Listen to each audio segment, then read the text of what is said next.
In the final days of the Second World War, as Berlin burned and the Nazi command structure collapsed, something strange was happening far from the ruined cities of Europe, deep across the oceans where the war felt distant and silent. While most of Germany's navy received clear surrender orders, a number of U-boat commanders did not follow them. Radio transmissions from several submarines abruptly stopped. Navigation logs ended mid-journey, and vessels that should have appeared in Allied surrender ports simply never arrived. In the chaos of defeat, it was assumed that many had been destroyed or lost at sea. But as weeks turned into months, the absence of these submarines became impossible to ignore. By May 1945, the Allies had established strict procedures for the surrender of German naval forces.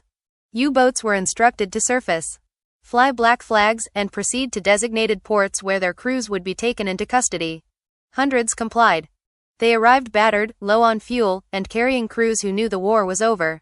Yet alongside these documented surrenders was a growing list of submarines that were still unaccounted for. Allied naval intelligence noticed discrepancies between known production numbers, operational records, and the vessels that actually surrendered. The numbers did not align, and no clear explanation was immediately available. What made the situation more unsettling was the timing. Several of these disappearances occurred after Germany's defeat was already inevitable, when resistance served no military purpose. Orders had been issued, acknowledged, and then ignored.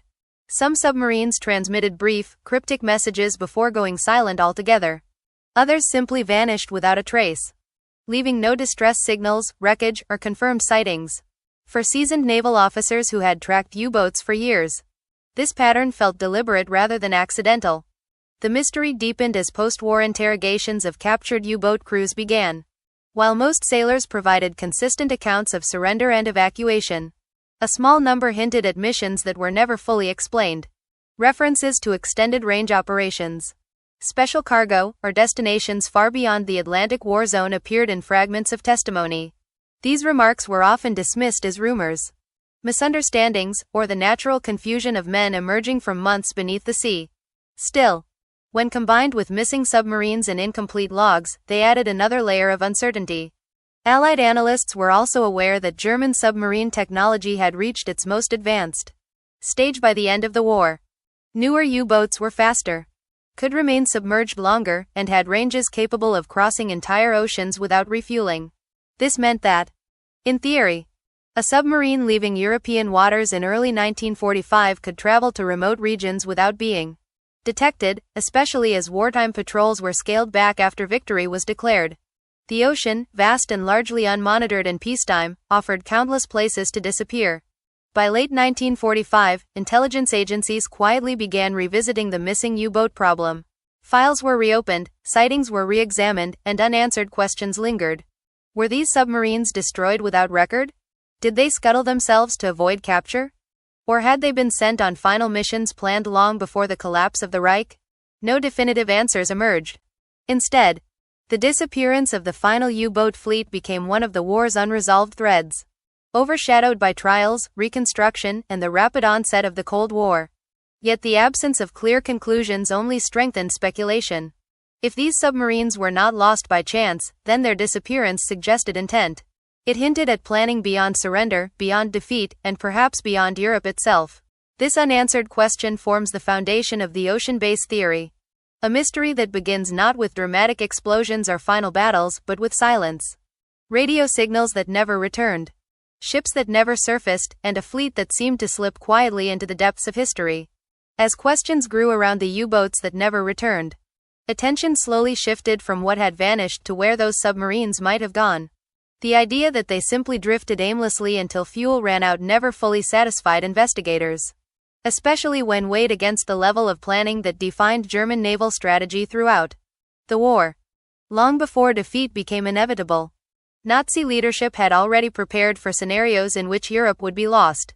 Within that mindset, the ocean was not just a battlefield but a potential refuge. German submarine operations were among the most sophisticated of the war, relying on carefully mapped routes, prearranged supply points, and an intelligence network that stretched across neutral and occupied territories. Supply U-boats, often referred to as milk cows, had already proven that submarines could operate far from home ports for extended periods. although many of these vessels were destroyed earlier in the war. The concept itself remained viable. By 1944, German engineers were producing submarines with extended range and endurance, capable of traveling vast distances without surface support. This technical capability laid the groundwork for something far more ambitious than simple combat. Patrols. Declassified Allied documents from the late 1940s reveal that intelligence agencies took seriously the possibility of secret maritime escape routes.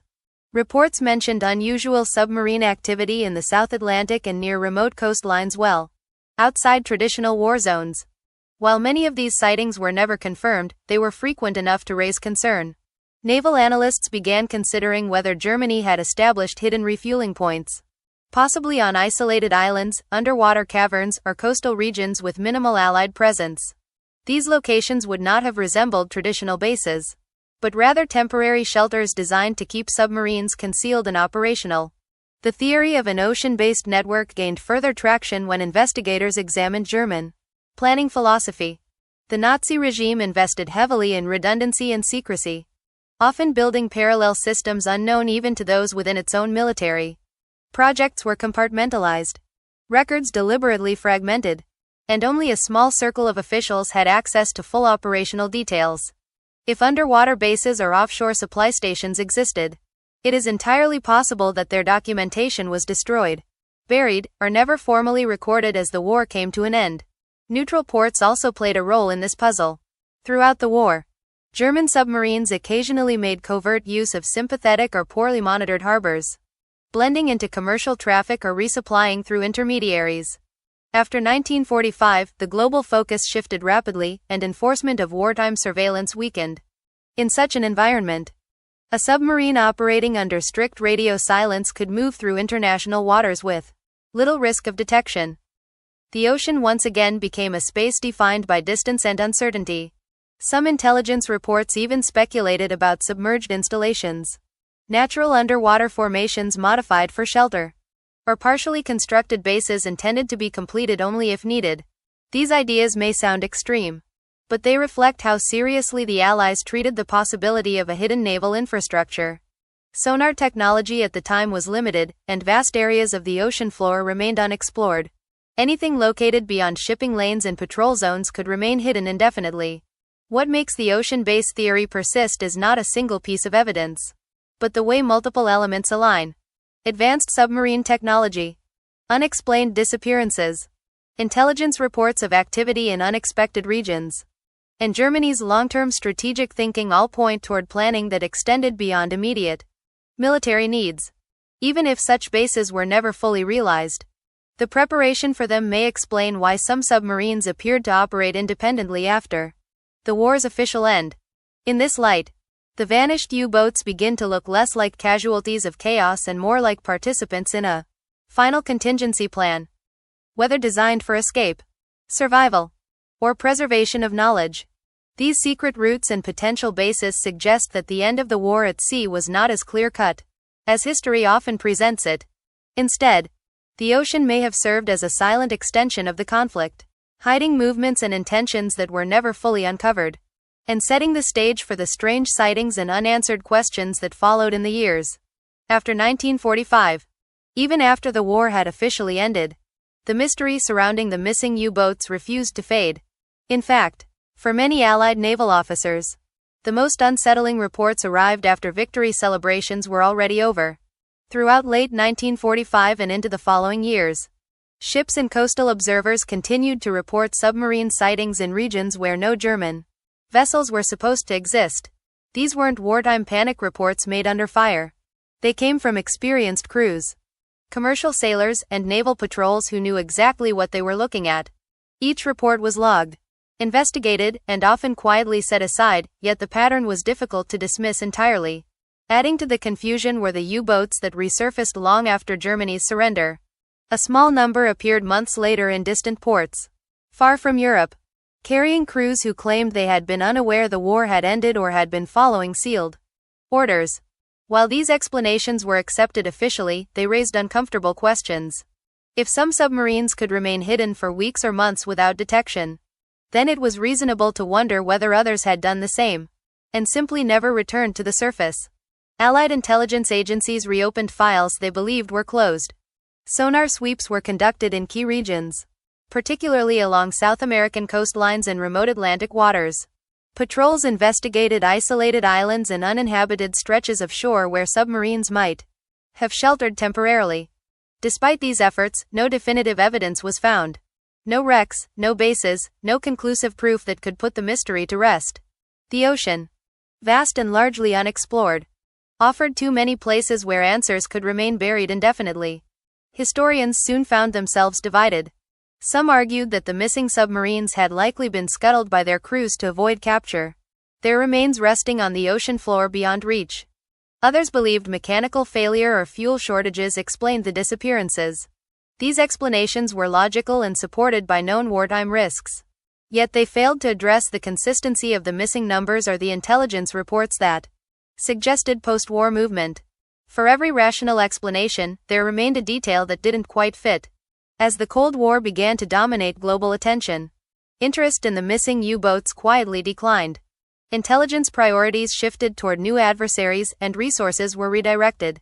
Files were classified, shelved, or absorbed into broader security archives. Over time, the unanswered questions became footnotes rather than headlines. What had once been an active investigation turned into a historical curiosity, discussed more in whispers than official reports. Still, the mystery endured outside government circles.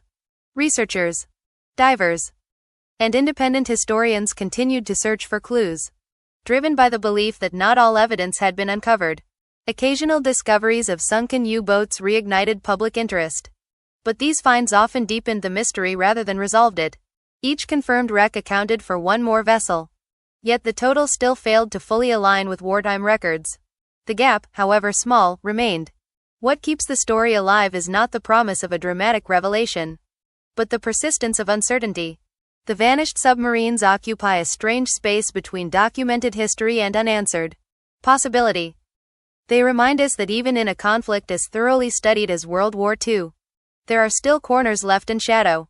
The ocean, which once carried these vessels silently across the globe, continues to guard its secrets just as carefully.